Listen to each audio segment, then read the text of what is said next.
Well, sitting in on the desk rather here to talk about that Elements win is H2K's Jankos. Thank you very much for joining us. I know it must have been rough after that loss earlier. What are your thoughts about it? Oh, well, I think Malphite pick kind of screwed us a bit, you know, because we picked 3 AD carries into Malphite, which is not good.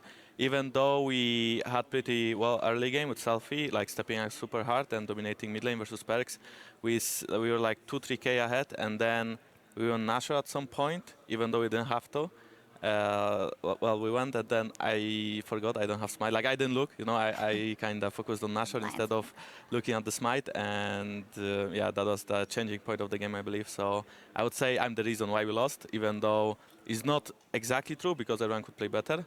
Still, I would like to play myself after, yeah, about this game. Okay, well, I mean, that's a nice way to put it, that nobody else has to feel blamed for it, but you guys are still doing very well. Let's take a look at this game, though. You wanted to specifically talk about the picks and bans here in this Elements draft?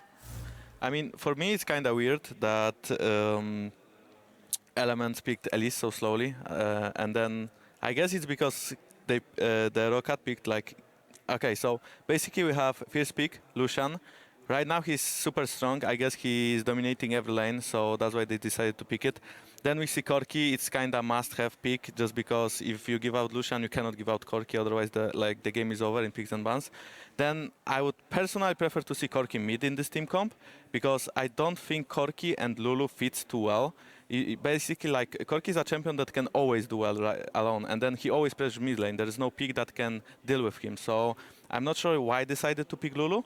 It was kind of weird. I think if even they wanted to put Corki bot lane, they should have picked Viktor faster instead of this Lulu pick. But they probably picked Lulu to not give Elements Lulu. So yeah. And then Elements had like super dominating lanes. Only Fredy had the counter pick. They always try to give the counter pick to Fredy because he's trying to pressure top a lot.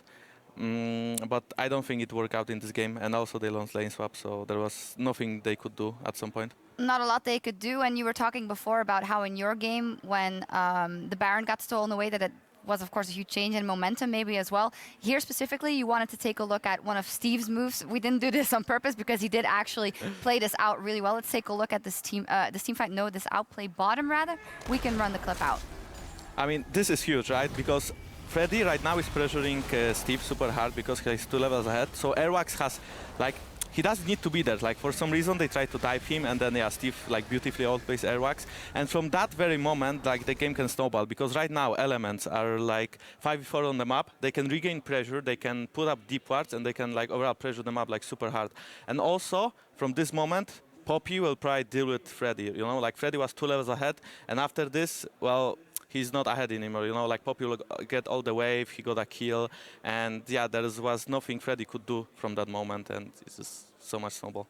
Yeah, not really the best idea to stand next to the wall against the Poppy there by the Kindred, but it was a really good play, especially like they're going in together, and then like, oh, where did Trundler fly off to? And then you just like need to get the one lasted in, and then you get stunned to the wall, and after that it's just like very tilty. Yeah, and here we're going to take a look at a team fight that followed. ROC actually tries to do something, and Elements plays it beautifully in this one. They were, of course, very far ahead, but I did feel like I was watching Elements almost, because it just kept going forward. I mean, they missed a lot of skill shots right here, yeah. But the fact that they played the comp so well is really beautiful, because like they try to peel for their carries, they stay with MRRallez, really group, they stay with EIKA, and the backline just destroyed Roccat. Also, the late TP from Fredy was kind of big, but the thing is right here that at some point Roccat actually disengaged the team fight, and if the TP wouldn't be here, then maybe Fredy would be able to push side lane, right?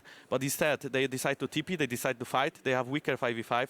Also, yeah, Steve is just too strong at this moment, and they lost, and they lose Nash, and they lose the game, you know. So next time, you know, make sure to kind of pressure the silence when you have like the peak to do it, instead of trying to force team fights. And that's also what we did against Fnatic in the like first game. We had Fiora, and we tried to team fight with her instead of pressuring the silence, which is kind of meh, but I think people will like pick up on that and maybe play a little bit more careful. Also, they had like, with Corki, you don't really need 4 people mid, like you can wave clear around, so a lot of mistakes in this game.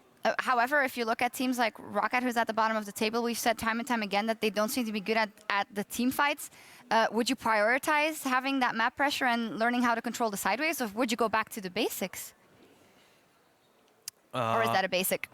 I mean, it just seems like overall Roccat seems a bit lost. I don't think there's actually anything they are doing particularly well. It just Early game, Airwaks? yeah, Airwaks is like the shining light in the team sometimes, and also Betsy is doing some great stuff sometimes. And this game he kind of gets stuck on the Lulu, and as you said, it doesn't really work that well with the Corki. And then there's just like no one really doing anything on the team, and it just all falls apart. Yeah. I mean, what they really need in the team is brain, kinda, because I feel like Betsy and Airwaks are carrying them through every early game. Like every early game, they have pressure mid, they have pressure jungler. They're playing it super well. Even against Fnatic, like Fabian and Spirit got outplayed by them, you know. So as long as they have that, it's fine. But then they need a brain who would go from like mid game to late game to actually like make decision and do stuff. But instead, they don't know what to do. Like Fredy always wants to split push, no matter what he wants to split push. He is always on the split pushing champ. And often they choose to fight instead of split pushing. And at the same time, yeah, after early game, like we see beautiful early game, like they are super ahead, like in every single game almost, you know, like lately they played yesterday, today, and still they managed to somehow throw it. So I'm not sure I'm wrong there, but I think the coach of the team, which is I believe I'm so fresh, yeah, he probably should talk to maybe Extinkt or maybe Airwaks to control mid-game more as well, because what I feel like from mid-game they just try to still do the ganks and still pressure them up by ganking instead of pressuring them up by like running out of the map, setting deep parts, doing the silent pressure that they should and stuff like this, you know. We'll see what happens if they can alter that behavior past that, but Elements runs away with the victory here. We've got one match left on the card this week, and it's about between Splyce and Giants, who need to keep winning to keep any postseason hopes alive. Stay with us. There's more European LCS coming your way right after this.